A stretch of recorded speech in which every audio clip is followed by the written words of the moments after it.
Are you making these jewelry selling mistakes?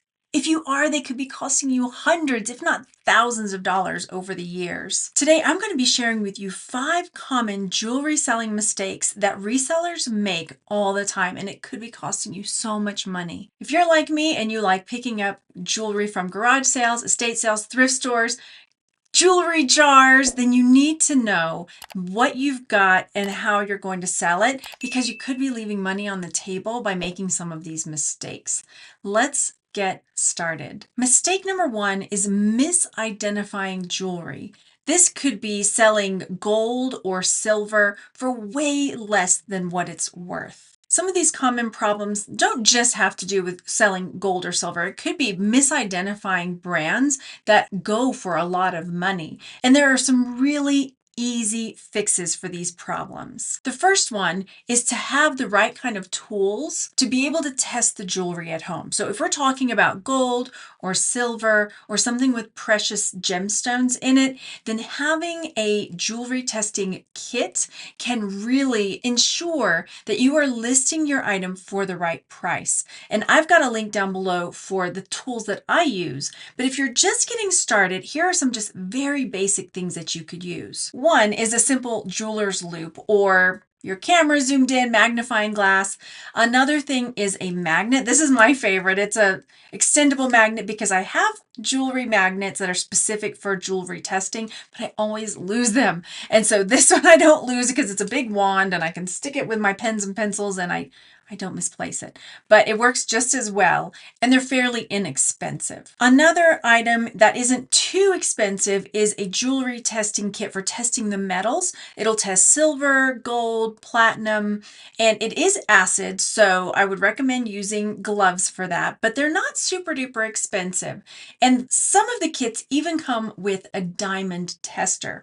And when I first started, I had this kit and I had the diamond tester just so I could make sure that the item, if it had a clear stone in it, that I could test it to see if at least it wasn't a diamond. I could work that out. As I became more involved with selling jewelry, I bought myself a presidium gem tester. They are a bit more expensive, but when it comes to listing gemstones that are in jewelry, I wanted to make sure that I was accurately listing them and not selling somebody something that I wasn't 100% sure about. So those are things that you can do and buy to make sure that you're testing your gold, silver, and gemstones for accuracy.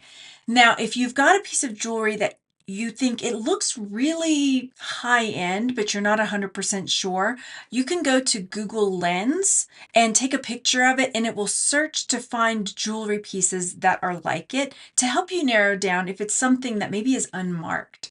I also have a jewelry group on Facebook called Texas Gals Jewelry Lovers. And if you've hit a brick wall, you've tried all these things and you can't figure out what a piece is, you can go to the group and say, hey, I did a Google search, I did this, I did that, and I still can't figure out what this is. Anybody, do you guys know what this piece might be? And there are lots of wonderful people in the group that can help you figure out what you might have in front of you. And I have a playlist that I'm going to link up here that shows you how to use a jewelry testing kit and how to be able to identify things that might be fake gold or things like that when you're out and you're looking for jewelry to resell. Another mistake that I see frequently made is poor pricing. I think a lot of times sellers leave money on the table by not pricing their items correctly. This could be something from costume jewelry that could be priced higher, or it could be gold and silver even. When you're listing a piece of jewelry, it really benefits you to go in and take a look at not just what's up for sale, but also what has sold. And if you've got a piece that's unique and you can't find anything like it, then rather than trying to list it for something that looks kind of like it, why not try putting a higher price on the item and then activating best offer available? So if a person wants to send you an offer for the piece, they can. And this way, you're not shortchanging yourself for a piece of jewelry. If you have the ability to wait for a higher price, it might be worth it, especially for some of these really nice pieces of jewelry. Another thing that I see is selling gold or silver jewelry for lower than the scrap metal price, which if you're a scrap jeweler and you're looking for silver and gold, then having somebody sell it for below scrap price is phenomenal, because then it's like they're giving you money. There's a gold and silver calculator that you can go to, and you'll weigh your piece of jewelry. And if it doesn't have a lot of heavy stones in it, then even better. Weigh your piece of jewelry, know what carat it is. So let's say you've got 13 grams of 14 karat gold. You can go into the scrap calculator, plug in what's today's price for 14 karat gold. This is how much I have, and it will spit out the scrap value for that piece.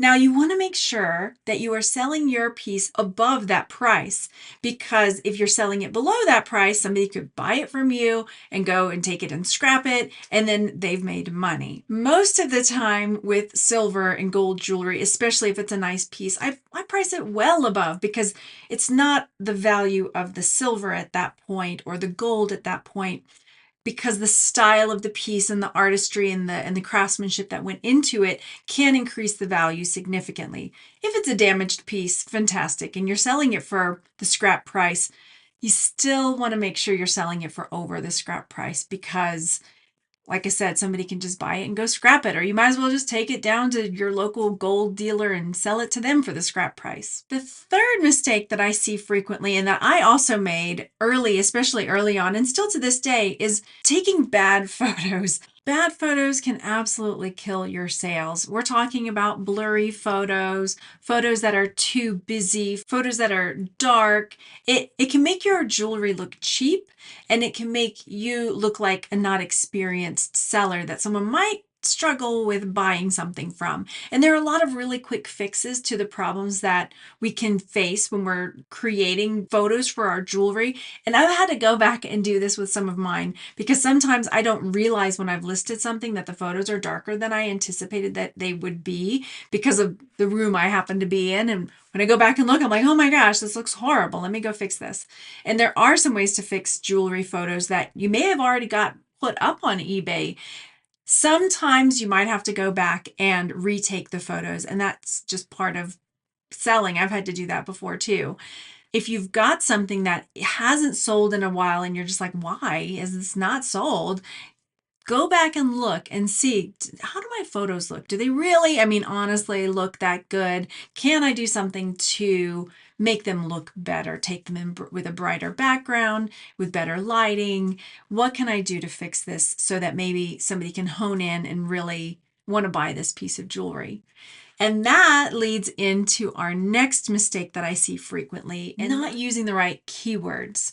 If you are describing something and you forgot to put necklace, or you didn't put the style that it is, or the brand name, then that can detract from your item being found. I had the realization when I went back through my listings that on some of my listings, I didn't even say what it was until I got close to the end of the title. So if it was a necklace, I might have, Chico's, bib style, blue, statement, this, and that, all these fun, fancy keywords. And 13 words later, necklace. What you want to try to do is get that keyword as close to the front as possible. Within the first 3 to 5 words, you want to have the biggest, punchiest, like Talbot's blue statement necklace. And then after that, add in some other words that help describe it. Some of the important things that you want to have in your title are, is there a brand if it matters? What kind of metal is it made from? What are the colors, the stones, and the size, especially if it's a ring? Another mistake that I see people making is waiting for a season to list a piece of jewelry. Waiting until December to list Christmas jewelry is a mistake. Waiting until October to list Halloween jewelry, mistake. People buy these year round. There are people who collect Christmas jewelry, Santas, pins, Halloween stuff, spiders, witches, etc., etc. So don't wait to list these specialty or holiday type jewelry, because there are buyers all year round. I want to hear from you. What are some of the common mistakes that you have found, whether for yourself or from other people, that you have noticed that they are making with selling jewelry? And if you're interested in learning more about jewelry, then make sure you've subscribed to the channel. And I will see you on the next video. Thanks so much.